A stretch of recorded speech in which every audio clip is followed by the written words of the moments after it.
السلام علیکم ورحمۃ اللہ وبرکاتہ. زه تاسو ټول حسن شاهد یو ځل بیا ټیکنیکل حسن یوټیوب چینل له تاسو په خدمت کې حاضر یم. ان شاء الله حکومت ګورو په نن ویډیو کې به تاسو ته هغه طریقه هایم چې کله تاسو په خپل یو تصویر ځان له وباسئ نو تاسو څنګه کولای شئ چې دا هغه تصویر له مخ هم دغه شان صفا کړئ لکه څنګه چې تاسو په سکرین باندې ښکاري.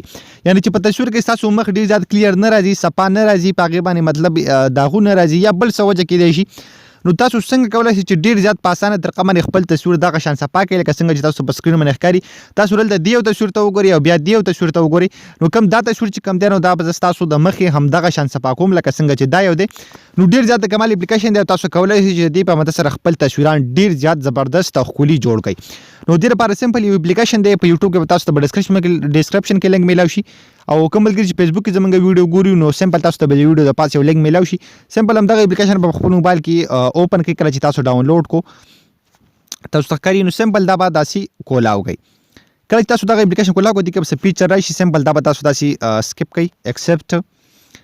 بیا به اتوماتیک تاسو دلته دوه اپشن تاسو درکې یو لایبرری ده او بل چې کوم دی کیمرا ده. یعنی تاسو ډایرکټ تصویران ویستل غواړئ که تاسو د ګیلري نه راغیستل غواړئ نو سمپل تاسو زه به په دې باندې کلیک کوم په لایبرری باندې.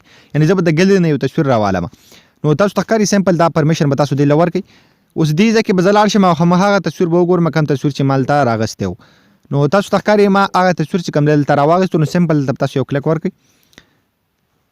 نو تاسو ته ښکاري دغه تصویر چې کوم دی دلته راغی. اوس لاندې تاسو له یو دوه اپشنې درکلي دي. تاسو ته ښکاري سموت یا او بل چې کوم دی زموږ سره تاسو ته ښکاري دا اپشن کوم دی. نو سمپل تاسو خپل مخ چې کوم دی د دې په سموت په مدد سره سموت کولی شئ یا تاسو هموارولی شئ. بیا ګویټ نو دلته تاسو له دوه اپشنې درکلي یو سموت دی یو سموتر دی. یعنی دا کومه سیکنډ ډیګري والا چې دی نو زموږ سره لږ ډېر کار کوي. نو سمپل زه په سموتر باندې کلیک کوم او بیا تاسو د خپلې ګوتې په مدد سره په خپل تصویر کې په خپل مخ باندې به داسې مطلب تاسو ته ښکاري ګوتې چې کوم دی نو په ټول مخ باندې چلوئ. نو تاسو ته په تصویر کې ښکاري چې تصویر د دې سره څومره زیات زبردست او څومره ښکلی کېږي.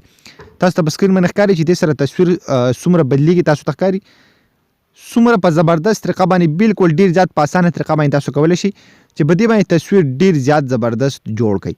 تاسو ته ښکاري نو ډیر زیات د کمال اپلیکیشن دی. ډیر زیات ملګري په پیکساټ کې هم داسې مطلب ایډیټینګ کوي او دغه صفایي پکې کوي د مخه. خو یعنی په پیکساټ کې دا صحیح نه کېږي، بیا تصویر مکمل داسې بلر ښکاري. نو دا اپلیکیشن چې کوم دی نو ډیر زیات د کمال اپلیکیشن دی او دا ستاسو تصویر چې کوم دی ډیر زیات زبردست جوړولی شي. تاسو ته ښکاري څومره زیات زبردست او ښکلی تصویر د دې نه جوړ شو.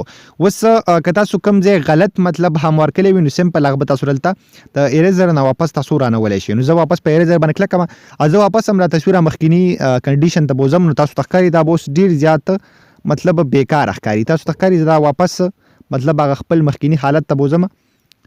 نو تاسو ته ښکاري دا څومره اوس بیکاره تصویر جوړ شو. نو تاسو په دغه طریقه باندې کولی شئ چې خپل تصویران ډیر زیات زبردست او ښکلي جوړ کړئ. نو ډیر زیات د کمال اپلیکیشن دی، ضروري په خپل موبایل کې انسټال کړئ. نو خو ګومر دا و د نوي ویډیو کې ویډیو خوښ شوي ضرور سبسکرایب کړئ. موږ په خپلو دعاګانو کې یاد ساتئ. د الله په امان.